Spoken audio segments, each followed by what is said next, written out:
In this video I will teach you my no-theory approach to the Pirc defense. So this opening starts after e4, d6, and then usually white will play the move d4. If they play something else, I will show you what to do at the end of this video. So the goal is for you to just memorize this system without needing to study any specific opening lines. So what we're going to do is we're going to play our knight to f6, and that is also the reason why we played this pawn to d6, to prevent this push from white. Because of course, if white were to push it here, we could capture, and then take the queen. And even though the material is still equal here, black is already winning, because for example here we have knight g4, and our opponent has already lost the right to castle. So after something like this, this position is already winning for black. So of course they will probably not push this, but they will develop the knight. Because we are attacking this pawn, white has to defend it. They can defend this with the knight, or they can defend this with the bishop. The knight is by far the most played move, but it doesn't really matter. Both moves lead to the same approach from us. And we're going to play this move g6 just to fianchetto our bishop and to castle, and that is going to be our kingside safety setup, and then we are going to start an attack. So here from white I'll play knight f3, bishop, bishop, castles, castles. And something like this is what you will get most of the time. Of course this bishop could be here, this bishop could be here, some things could be a little bit different, but this is your main ID. And here we are going to play the move c6. And the plan with this opening is to slowly build up an attack on the enemy queen side.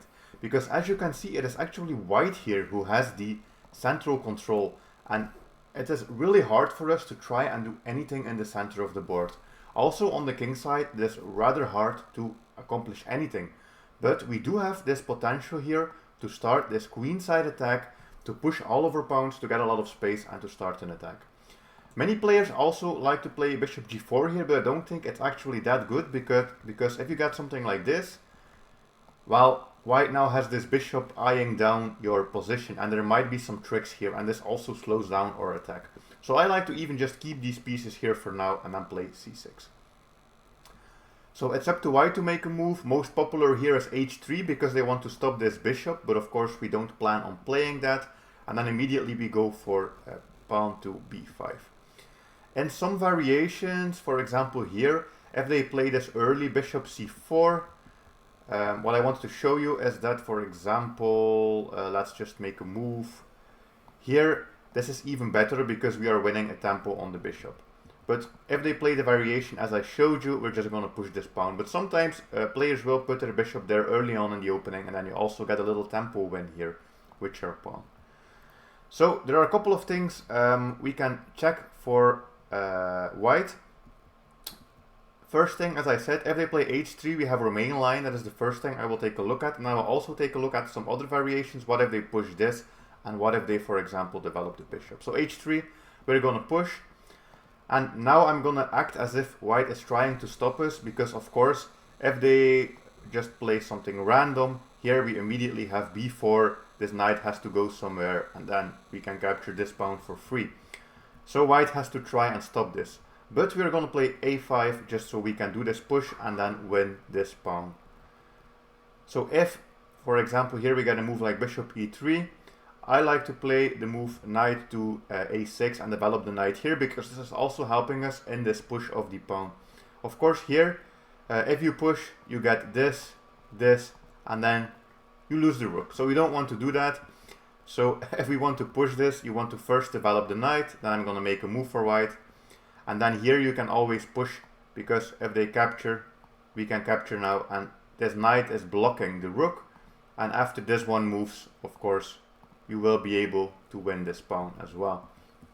So that is why we play our knight here, both to protect this square and also to block this rook, so that we have some earlier pushes here with the pawn.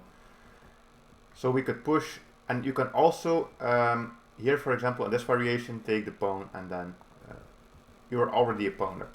Of course, there are many different things that white can do, and I will take a quick look at a couple of variations now. So for example here in this position, I played h3 for white. But the good question is, what if they push this e5 pawn early on, which is always something they can do.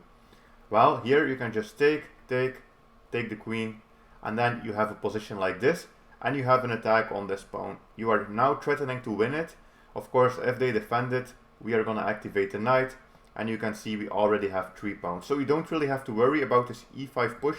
And this position, the only thing that white can do is even to just give back this pawn here, and then go for a position like this, giving us back the pawn to kind of stop our pawn structure.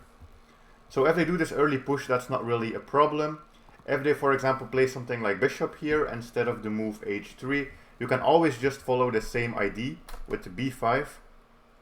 And if they go for this early e5, you can always take, but here, since the bishop is there, you can also move your knight.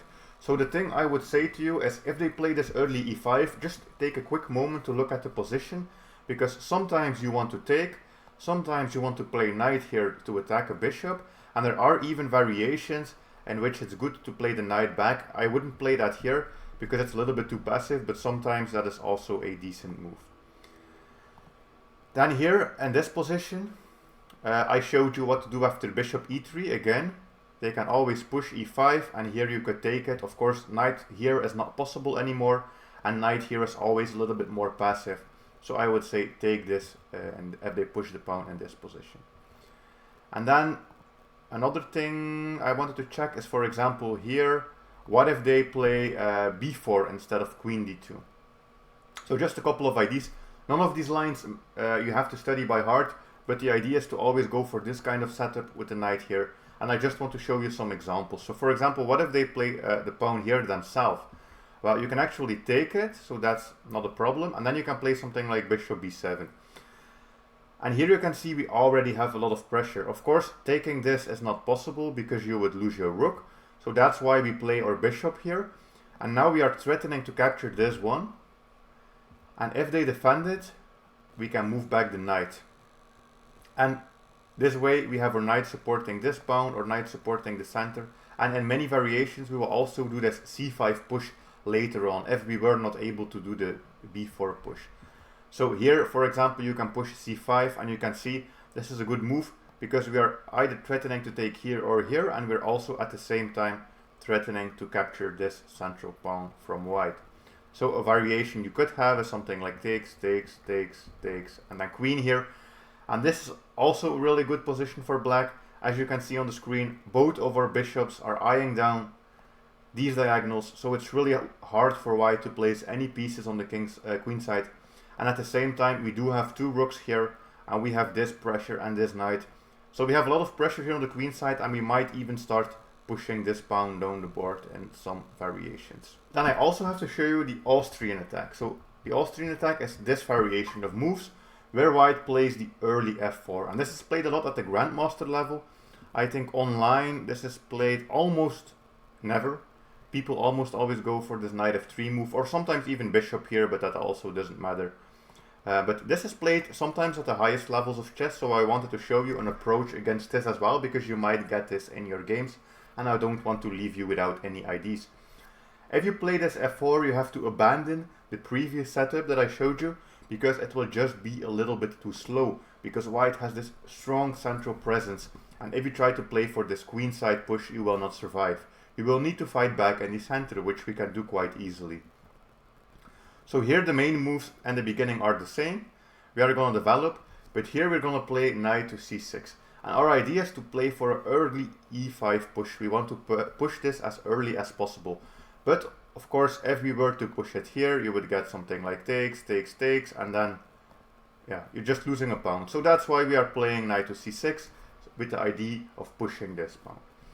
Here is actually a moment, let's say, here is a moment where white could play e5, but white shouldn't really do this, and this is also almost never played, because this push is just way too early. The king is still in the center, not all of the pieces have been developed, so if white plays this, that's not so good by them. You can just capture, and even though your knight has to move, you can play knight here, and then for example a move like bishop there, bishop g4. Oh, I was going to say you can pin this. Taking this is actually not so good.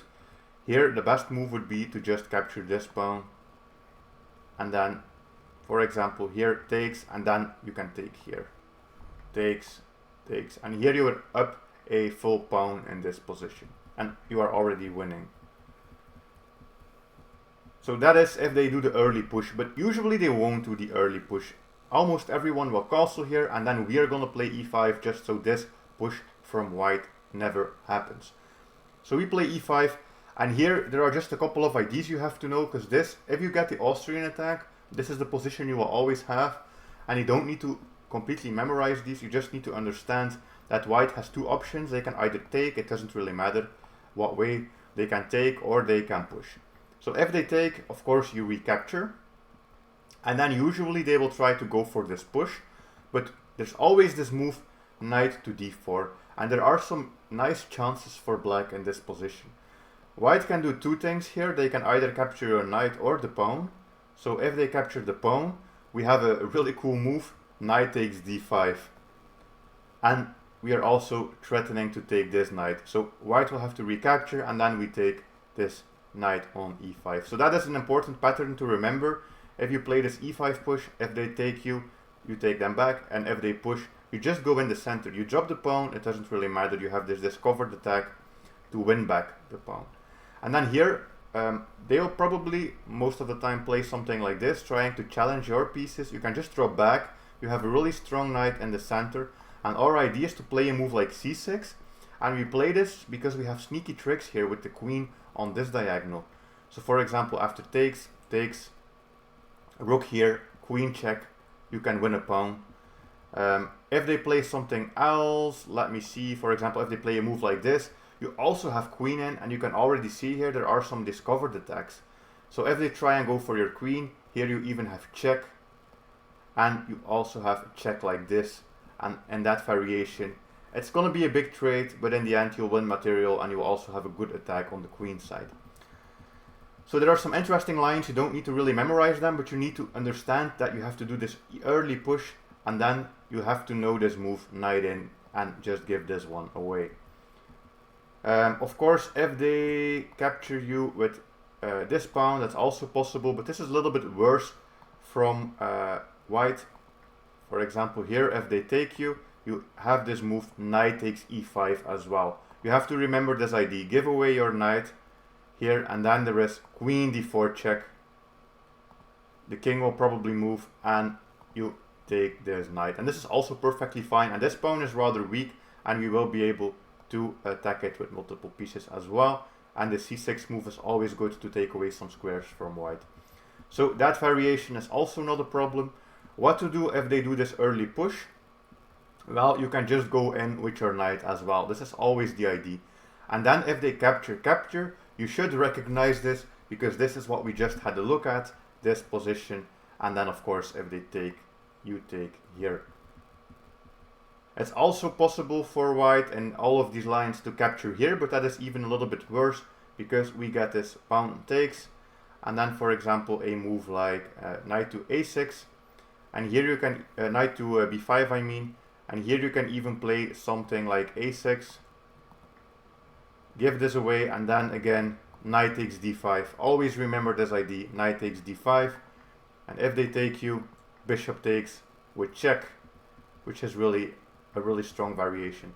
So even though this center looks strong from white, black will almost always be able to win material here, or at least exchange into an equal game with some queen tricks, and this pawn is something you can sometimes win in these variations, because there's always this knight sack and then this discovered diagonal here and all of these lines. And then at last I also have to tell you, well, what to do if white plays something different. So for example here, what to do if they, for example, go for, let's say, the c4, the bishop c4. Or what to do if they go for e2. What if they don't play this d4 move? What if they play something like d3? Well, the answer to that is pretty simple. All of these positions are even better for black than the ones I just showed you. So let's just say, for example, they play something like bishop c4, okay? And then they play d4, then they castle. As I said, here we have this chance to push this b5 with some tempo, so that's also good. If they play something like pawn to d3, for example, castles, again, there's this push, and now the bishop can go back, so that's also better for us. I mean, it's pretty hard to find any variation.